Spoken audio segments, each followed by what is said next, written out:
On this Thursday night, the penalties keep piling up for Hockey Canada. More sponsors turn their backs over the organization's refusal to act. I hope that they understand the message and leave before they burn it to the ground. Plus, what the Prime Minister is proposing. YouTube tag tactics, the hidden way the federal Conservative leader promoted his videos to misogynists. I corrected the problem as soon as it became known to me, Mr. Speaker. Global News investigates. Shooting rampage, the cold-blooded attack at a nursery in Thailand. Inflation, frustration, the Bank of Canada governor tells me interest rates will keep rising. Can you say anything to reassure Canadians? And goodness gracious, pumping out the pumpkin spice. Is there no stopping it? Global National with Donna Friesen. Good evening and thanks for joining us. We begin with the intensifying pressure on the senior leadership of Hockey Canada. What started as a trickle of sponsors backing away has led to a flood. And the Prime Minister is now floating the idea of creating a whole new organization to replace Hockey Canada. All of this stems from the handling of serious sex assault claims and a secret slush fund to pay out multi-million-dollar settlements to alleged victims of sexual assault. Hockey Canada has completely lost the confidence of Canadians. It's not like there's something extraordinarily special about the people at Hockey Canada that means they are the only people in the country that can run an organization like this. It is hard to keep track of how many longtime sponsors are cutting ties with the organization, and they're not pulling any punches about why they're walking away from what were, in some cases, partnerships that existed for decades. Mike Armstrong has our top story tonight. I'm the first female chair of... If Hockey Canada was trying to improve its image with Tuesday's committee hearing, that hasn't happened. Instead of helping, it's hurt. Since that appearance, sponsors have been jumping ship, and not without laying some heavy criticism in statements. TELUS says it's deeply disheartened by the lack of action. Tim Hortons deeply disappointed in the lack of progress, and Scotiabank says the time for change is long overdue. Canadian Tire's statement Thursday didn't beat around the bush. The company says it's decided to end its partnership with Hockey Canada because it can no longer confidently move forward together. Well, if corporate sponsors are being tough on Hockey Canada's board, the pressure out of Ottawa is brutal. I hope that they understand the message and leave before they burn it to the ground. From the sports minister saying she hopes the board doesn't wait too long, to the Prime Minister proposing perhaps Hockey Canada be replaced with the new Canada Hockey. It is inconceivable that folks at Hockey Canada continue to dig in. The board has been under fire since revelations about how it handled group sexual assaults by players with the national team. In the fallout, the federal government has frozen its funding, companies are pulling sponsorships, and provincial organizations are starting to pull out as well. That the board has held on this long is leaving some observers in disbelief. I do not know how at this point, with all of the backlash, anyone with good conscience would stay. Now, the bleeding continues. Imperial Oil, Esso's parent company, announced Thursday afternoon it's pulling support of the men's program, including the World Junior Tournament. But while the Hockey Canada brand is taking a hit, experts say it likely wouldn't be permanent. Hockey's importance in this country means sponsoring the sport still makes sense from a marketing perspective, and sponsors would be back. Mike Armstrong, Global News, Montreal. In Saskatchewan, the RCMP has absolved one of the brothers initially accused in the mass murders in that province last month. Investigators now say Damien Sanderson was murdered by his brother, Miles. They also say Miles is solely responsible for all 11 murders that happened on September 4th on the James Smith Cree Nation and in the nearby community of Weldon, Saskatchewan. Police say they do believe Damien played a role in the initial planning. Evidence collected and analyzed by investigators to date have determined Damien was involved in the initial planning and preparation for the attacks on September 4th. We are still investigating the extent of Damien's involvement. Police say the night before the killings, 2 officers entered a home looking for Damien Sanderson. They've since determined he was there, but say officers didn't recognize him at the time because the only photo they had of him was from 2014. Investigators also say the Sanderson brothers were involved in at least 3 assaults that were not initially reported to police. Damian Sanderson's wife, Sky, spoke exclusively with Global News tonight. She says it hurts to know her husband was killed by his brother, but she is glad her kids now know the truth. I have closure, and I'm in shock that his brother would even do that to him. And I hope his family understands what he come and did to my family. More information is expected to be released next year during a coroner's inquest. Now, to a Global News investigation. It has found the federal leader of the opposition, Pierre Poilievre, has been using a hidden tag on dozens of his YouTube videos for years, a tag that appeals to a misogynistic men's rights movement. The tag MGTOW stands for Men Going Their Own Way. The tags were scrubbed as soon as Global News asked Poilievre's office to explain. Abigail Bimman brings us the exclusive story. The butter on the bread, that's up 17%, Justin. For 4.5 years, embedded into dozens of Pierre Poilievre YouTube videos about everything from the price of breakfast to the Queen's death. The Queen had a special place in our hearts. A hidden tag, not visible to viewers, but helping promote it to a certain audience. MGTOW. It stands for Men Going Their Own Way. Men who want to completely cut out women from their lives, and there's engagement in the so-called online manosphere of other male supremacy groups, including incels, which many Canadians learned about for the first time after the deadly 2018 Toronto van attack. Where incels are looking to have forced relations, men going their own way want to be separated by women, but validate their position by how feminists have taken over jobs or define the woke society and those kind of things. So there can be some crossover, but not very much. If it were not for Global News, we would not have learned that the Conservative leader has been purposefully using his videos to appeal to far-right misogynistic online movement. I condemned this organization, and I corrected the problem as soon as it became known to me.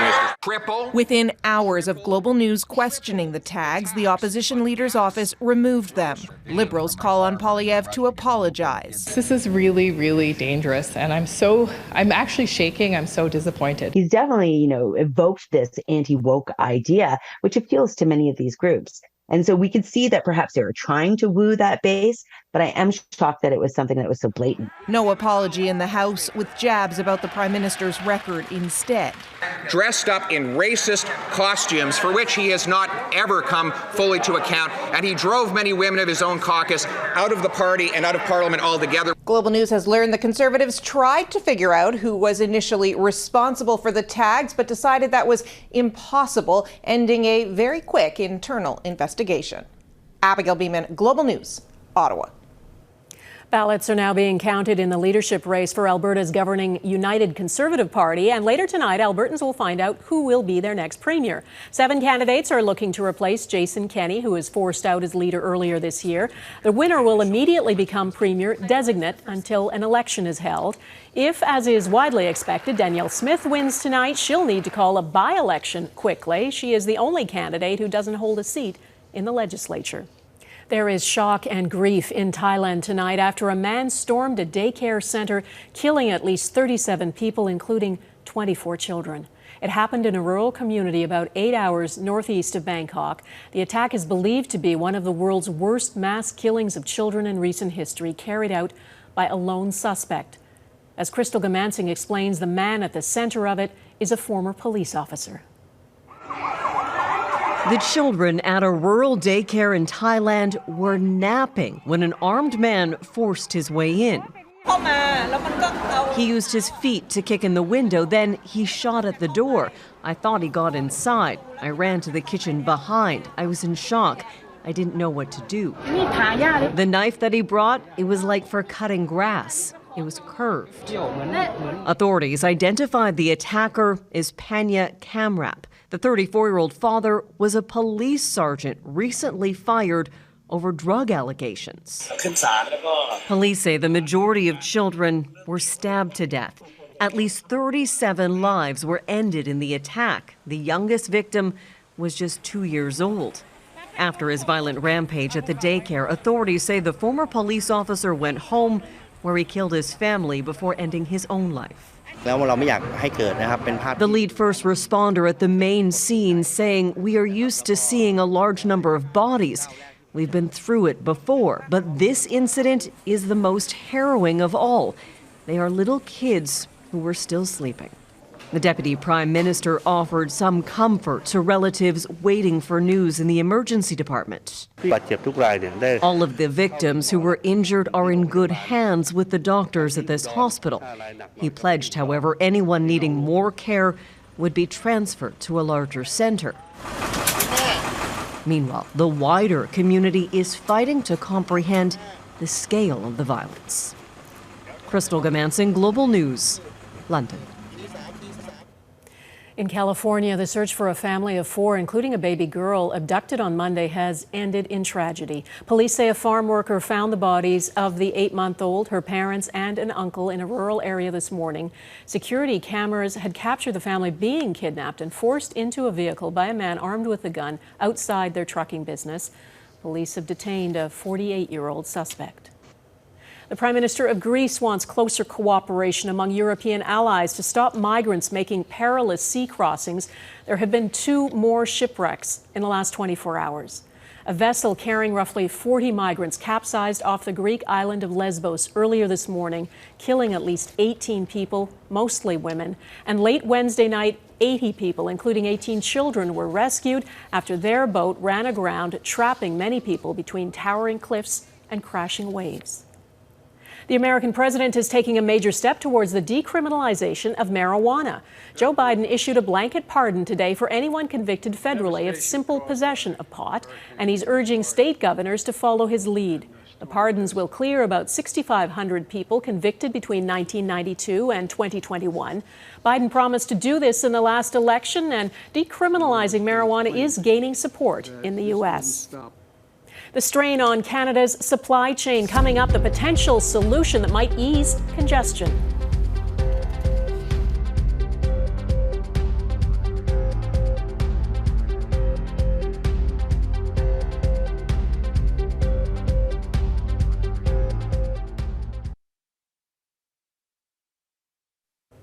Everything seems to be going up these days. The cost of food, of energy, interest rates, and inflation. It's hard to know how to make financial plans for the future. Now, a new report says Canada's supply chain is approaching its breaking point. The National Supply Chain Task Force says governments and industry must keep things moving by targeting delays and choke points. As Eric Sorensen explains, efficient supply chains can help make life more affordable. If a car is missing one small semiconductor, that car and an entire industry can be held up. From medical equipment to children's pain relievers, Canada's supply chains by land and sea and air have been plugged up and are in desperate need of an overhaul, says a new task force report. If we want to improve Canadian lives, we need to be better trade partners. Canada's supply chain woes came to the fore during the pandemic, with blocked borders and labour shortages. But the economy still feels the effects from insufficient supplies and now inflation.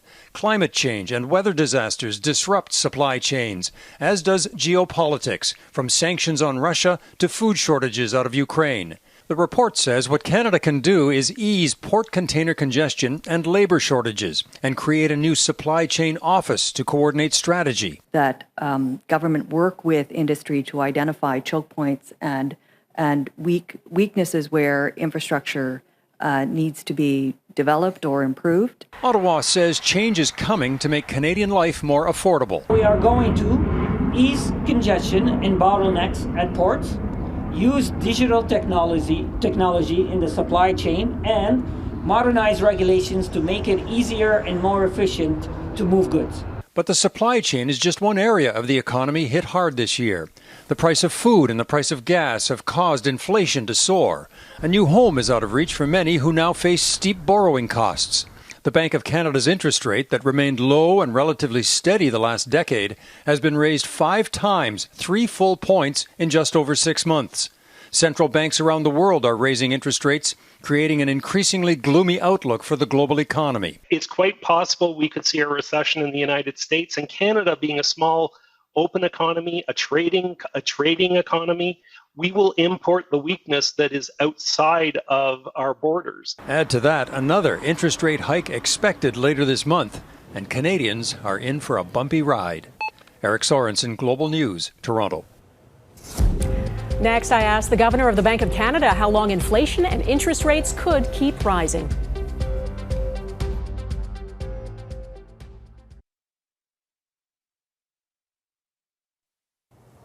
High inflation along with rising interest rates are causing real financial hardship for many Canadians, especially people on low incomes. The head of the Bank of Canada plays a key role in managing both those things. And Tiff Macklem joins me now. He's in Halifax today. Mr. Macklem, the bank has faced criticism for increasing borrowing costs at a time when we know so many Canadians are already struggling to afford groceries and gas and other essentials. Today, you said more interest rate rises are coming. Can you say anything to reassure Canadians? I get it that it is a bit counterintuitive. We're raising interest rates. That's raising the cost of borrowing for Canadians. But actually, that is what the economy needs. Because by making borrowing more expensive, people are going to borrow less, spend less, and save more. And that's going to take some of the steam out of inflation and bring inflation down. You know, last year you predicted rising inflation was transitory, that it would settle down again. This year, inflation reached a 40-year high earlier this year. What went wrong with the central bank's forecasts? Well, thanks for reminding me, Donna. Unfortunately, that turned out to be overly optimistic this time. As you'll remember well, in February, Russia invaded Ukraine. We saw a further increase in these global inflationary pressures, and inflation moved up another leg. The other thing that's happened, though, more recently is that increasingly inflation in Canada reflects what's happening in Canada. The economy is overheated. And we need to cool the economy, and that'll relieve some of those price pressures. Well, I know you talk about restoring price stability and that's key, but can you explain in simple terms why continuing to raise interest rates here in Canada will contribute to that when other factors outside the country are stoking inflation? You're right. You know, the rapid run-up that we saw in inflation over the last year or so was largely driven by these global factors: higher oil prices, higher wheat prices, higher prices for many globally traded goods, bicycles, appliances, things that people really wanted during the pandemic. Those global price pressures, they're still elevated, but they're starting to ease. But what we're seeing is that as the economy's reopened, there's now very strong demand for many services, recreation, tourism, restaurants, and businesses are having a hard time keeping up, and that's creating domestic inflationary pressures. And by raising interest rates, we can improve that balance between demand and supply here in Canada, and that'll cool those domestic inflationary pressures. That's what we're focused on. You've raised the Bank of Canada rate 5 times now since March. How high could it go? How high they go for how long is going to depend on the evolution of the economy and, importantly, the evolution of inflation. And what I can say is, what are some of the key things we're watching? We're watching how higher interest rates affects demand in the economy. How rapidly is it cooling? We're looking at these global supply and domestic supply issues. How quickly or how slowly are those getting resolved? And the other thing we're watching closely is inflation expectations. It's really important those stay anchored on our 2% target. So as those inflationary pressures cool, inflation comes all the way back to our 2% target. A final question. The leader of the opposition, as you know, has said if he becomes prime minister, he would fire you. He's accused you of shirking your responsibility and allowing the Bank of Canada to be what he calls an ATM for Prime Minister Trudeau's spending during the pandemic. I know you've said you don't want to comment on that, but help me understand why you don't want to defend yourself. And do you think that the leader of the opposition maybe doesn't understand what instability firing the Bank of Canada governor would cause? We have an independent central bank for a reason in this country, and that is to control inflation, to deliver price stability. And I can tell you, I go to work every day. That's my focus. Inflation is hurting Canadians. The best way to protect Canadians from high inflation is to eliminate it. All right, Tiff Macklem, Governor of the Bank of Canada, thank you for taking time with us. A pleasure, Donna. Thank you. Well, it is that time of the year again. Next, what's behind our seasonal obsession with pumpkin spice?